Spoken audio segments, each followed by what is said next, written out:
Hello everyone, hope you are fine. In our today's video, we are going to look at integration by parts.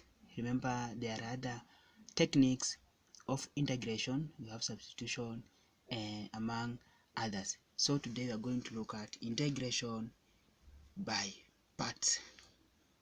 Are we there? Integration by parts. Therefore, this technique of integration can be applied to a wide variety of functions and is particularly useful for integrands involving products of algebraic and transcendental functions. For instance, integration by parts works well with integrals such as this integration of x in x dx, another integral where integration by parts works well, integration of x squared ex exponential power x dx, and integral like integration of exponential raised to power x sine x dx. Are we there? So integration by parts is based on the formula for the derivative of a product. For example, if you have done differentiation, or you know more about differentiation, you can easily understand what I'm talking about when I say that integration by parts is based on the formula for the derivative of a product d dx uv is equals to u dv over dx plus v du dx. I think this is for differentiation. This part is called or this rule is called the product rule for differentiation. Are you there?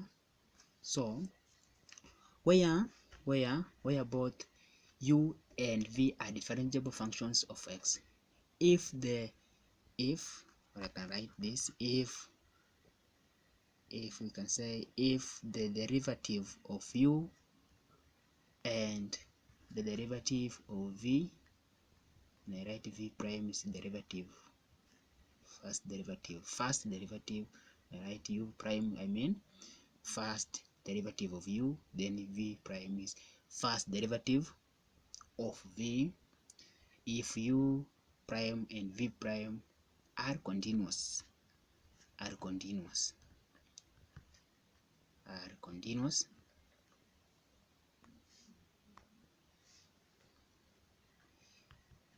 you can integrate both sides of this equation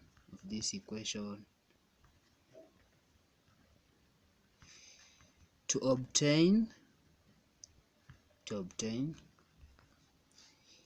u v is equals to the integration of u v prime dx plus integration of v u prime dx, which is equal to the derivative, integration of u dv plus integration of v du.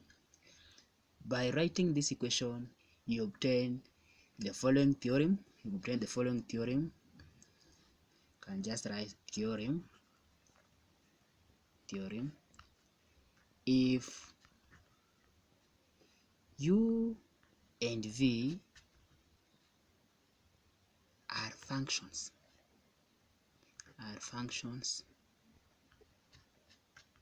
of x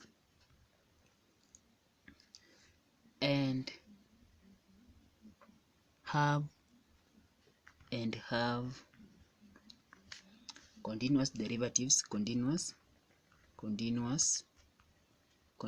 derivatives,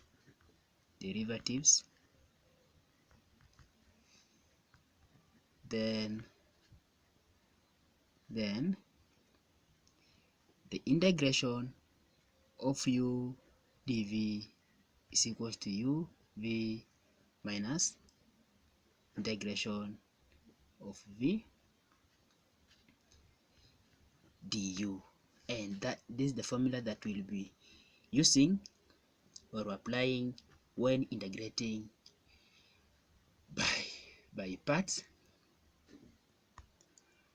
And therefore this formula expresses the original integral in terms of another integral depending on the choices of u and dv.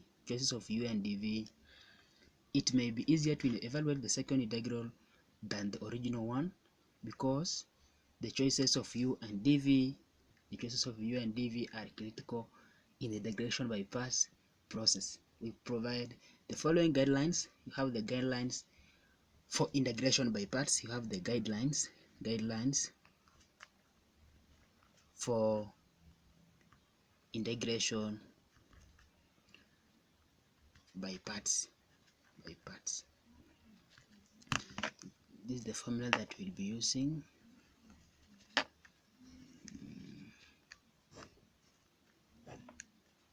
So you have the guidelines for integration by parts. Number one, try letting dv be the most complicated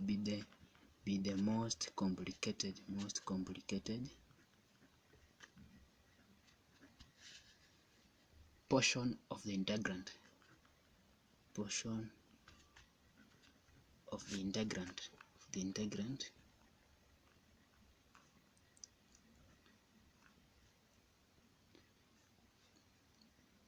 and fits a basic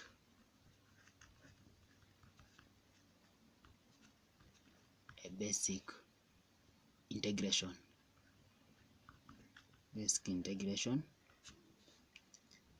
rule. Then u will be the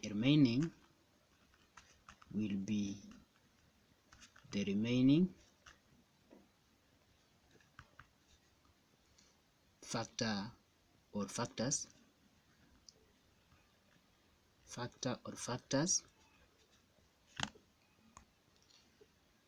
of the integrand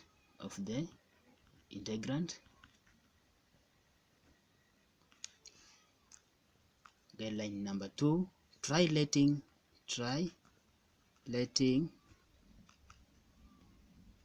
u be the portion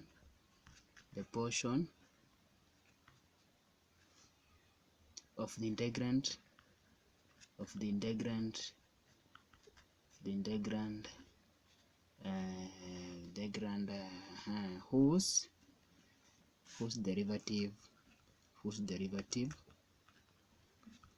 whose derivative is a function simpler than u,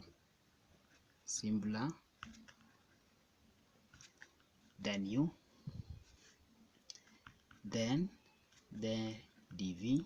Remember, after you have chosen u, you have remained with another portion. Are we there? So that portion, then dv will be that portion, will be the remaining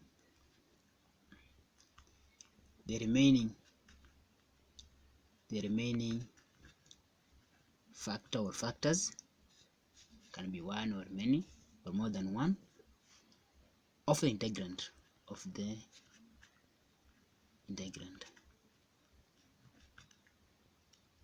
So don't be scared or don't be worried about all this. We shall work out one or two examples on integration by parts, then we will see what I'm talking about is just a simple thing, a simple technique. It will be enjoyable for you. You will understand it. You will be enjoying while applying this formula for integration by parts. Till next time, please, my next video after this, make sure you watch it. It will be for examples. I give you examples, some examples where integration by parts is done or is applied. Then everything, I think, and I do believe that everything will be okay. Thank you so much for watching. Please do subscribe to my channel so that you don't miss out. You don't be left behind or miss out. When I upload videos, you get notification. That's the significant or the essence of subscribing. Thank you so much. Thank you.